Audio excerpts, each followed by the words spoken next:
The world shrinks when fear takes hold. Walls press inward, breathing becomes a chore. Darkness, once a comfort, becomes a suffocating blanket. These are the stories of those trapped, of the terror that lives in confinement. Each heartbeat echoes the dread of limited space, of the desperate struggle for air, for escape. The old mineshaft gaped, its entrance a foreboding maw that seemed to swallow the last rays of the setting sun. The air around it was thick with an eerie silence, broken only by the occasional rustle of leaves and the distant call of a night bird. It was a maw of black teeth against the fading light, jagged rocks forming a sinister grin that dared anyone to enter. The shadows within seemed to move, whispering secrets of the past of those who had ventured in and never returned. Martha felt a tremor of unease, her heart pounded in her chest, each beat echoing the silent warnings of the mine. She glanced at Tom, hoping to find reassurance in his eyes, but found only determination. "Are you sure about this, Tom?" she asked, her voice barely a whisper. The darkness seemed to amplify her fear, making it tangible, almost suffocating. Tom laughed, the sound swallowed by the hungry silence of the shaft. "Don't be a scaredy cat," he said, his voice echoing off the walls. "It's perfectly safe. People come here all the time." He squeezed her hand, a gesture meant to comfort, but it only made her more aware of the cold sweat on her palms. "Trust me," he added, his eyes gleaming with excitement. He squeezed her hand, already disappearing into the darkness. Martha hesitated for a moment, the weight of the earth above pressing down on her, before she took a deep breath and followed him into the abyss. Martha followed, the earth closing in above her. The walls of the mineshaft seemed to close in, the air growing colder and more oppressive with each step. She could hear the faint drip of water echoing through the tunnels, a constant reminder of the mine's age and instability. Deeper they descended, the air growing stale, metallic. Then, a rumble. Dust rained down. The ground beneath them trembled, and Martha's heart skipped a beat. She reached out, her fingers brushing against the rough walls for support. Martha cried out, reaching for Tom. Her voice echoed through the tunnels, a desperate plea swallowed by the darkness. "Tom!" she screamed, her voice breaking with fear. "It's a cave-in! We're trapped!" The realization hit her like a punch to the gut. The walls seemed to close in even more, the darkness becoming a living entity that pressed against her from all sides. Panic seized her, a cold fist squeezing the air from her lungs. She could hear her own ragged breaths, each one a struggle against the suffocating weight of the earth above. The darkness pressed in, a suffocating weight. Every sound seemed amplified, the creak of the wooden supports, the distant drip of water, the pounding of her own heart.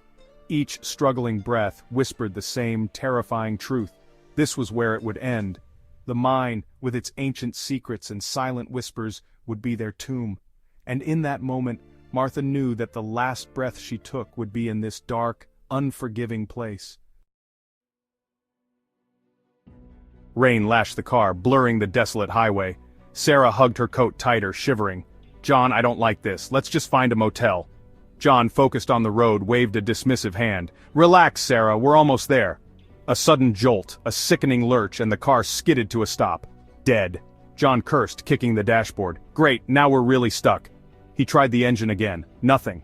The silence outside was absolute, broken only by the relentless drumming of rain. Sarah felt a prickle of fear crawl up her spine. The car, once a haven, now felt like a metal coffin. The windows were fogging with their panicked breaths. Claustrophobia, cold and sharp, began to grip her. The old house stood on the hill, a silhouette against the bruised sky. Its dark windows seemed to stare back at anyone who dared to look, as if guarding the secrets within. Local legend whispered of its past, of a family driven mad within its walls. The townsfolk spoke in hushed tones, recounting tales of eerie sounds and ghostly apparitions that plagued the house. Mark, ever the skeptic, scoffed at the stories. He believed they were just figments of overactive imaginations, fueled by years of superstition and fear. "Just folklore," he'd said, pushing open the creaking door. The sound echoed through the empty halls, sending a shiver down his spine despite his bravado. "See? Nothing to be scared of," he declared, stepping inside. The air was thick with dust and the scent of decay, but Mark remained undeterred. But as the sun dipped below the horizon, shadows stretched and the house seemed to sigh around them. The walls, once silent, now seemed to whisper secrets of their own. A cold spot settled in the center of the living room, unmoved by the crackling fire. It was as if the warmth of the flames could not penetrate the chill that had taken hold. A floorboard creaked on the landing above. The sound was faint but unmistakable, like a whisper in the dark. Mark's bravado began to falter. His confident demeanor gave way to unease as the house seemed to close in around him.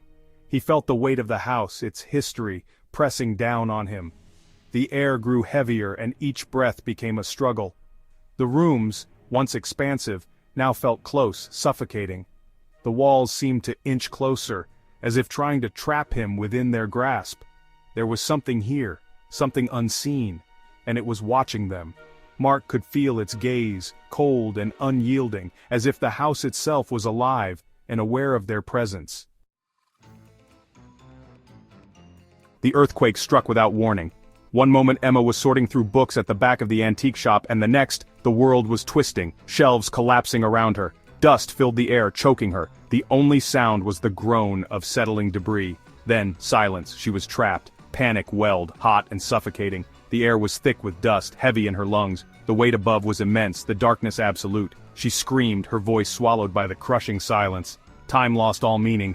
Only the terror of her confinement remained, a relentless reminder of her own mortality. The musty air hung heavy in the cramped crawl space. Daniel inched forward, his flashlight beam cutting a shaky path through the darkness. His father's voice echoed from the opening. "Find anything yet?"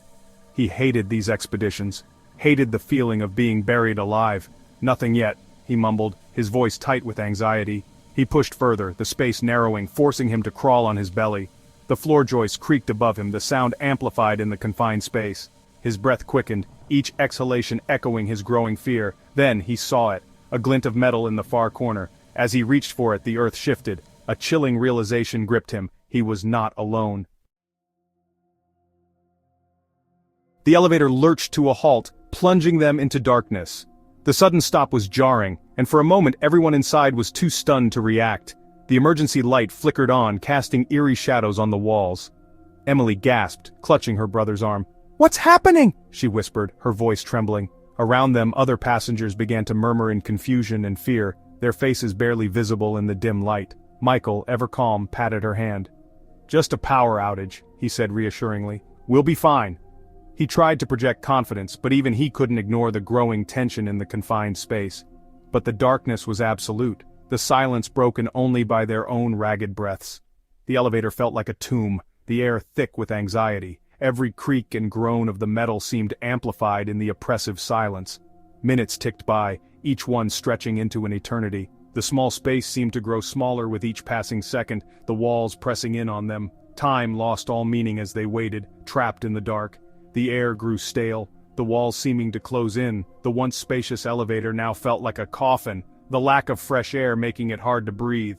The oppressive heat added to their discomfort, sweat trickling down their faces. Emily felt a wave of nausea, the familiar terror of enclosed spaces washing over her. "Michael, I can't breathe," she gasped, her voice barely a whisper. Her heart pounded in her chest, each beat echoing in her ears. He pulled her close, his voice a strained whisper in the darkness. "Just stay calm," he urged, trying to steady his own breathing. "They'll get us out of here." He hoped his words would be enough to keep her panic at bay. "They'll get us out of here," he repeated, more to convince himself than her. The thought of rescue was the only thing keeping their hope alive. They listened intently for any sound of help, straining to hear footsteps or voices. But as the minutes stretched into an hour, even Michael's composure began to crack. The weight of the situation pressed down on him, the uncertainty gnawing at his resolve. He could see the fear in Emily's eyes, mirroring his own. Trapped in the suffocating darkness, their hope began to dwindle with each passing moment. The reality of their situation was sinking in, the fear of being forgotten in this metal box becoming all too real. Despair settled over them like a heavy blanket, smothering any remaining optimism. The storm raged outside, a symphony of wind and rain against the lighthouse walls. Inside, Thomas paced, his anxiety growing with each gust. He hated being cooped up, hated the feeling of being trapped. He glanced at the heavy door, the only escape route. It was bolted shut, a barrier against the fury of the storm. He tried to distract himself, focusing on the rhythmic sweep of the lighthouse beam, but the storm seemed to press in on him. the walls closing in with each crashing wave. He could feel his pulse quicken, his breath coming in short, shallow gasps. The storm wasn't just outside, it was inside him, a tempest of fear raging within his chest. Claustrophobia, the fear of confinement. It lives within us, a primal instinct, a reminder of our own fragility. It lurks in the shadows, waiting to pounce in the darkness of a power outage, in the confines of a stalled elevator, in the depths of a forgotten mine. It whispers to us, reminding us of our mortality, of the delicate balance between freedom and entrapment. And in those moments when the walls begin to close in, it is the strength of our will, the resilience of the human spirit that allows us to break free.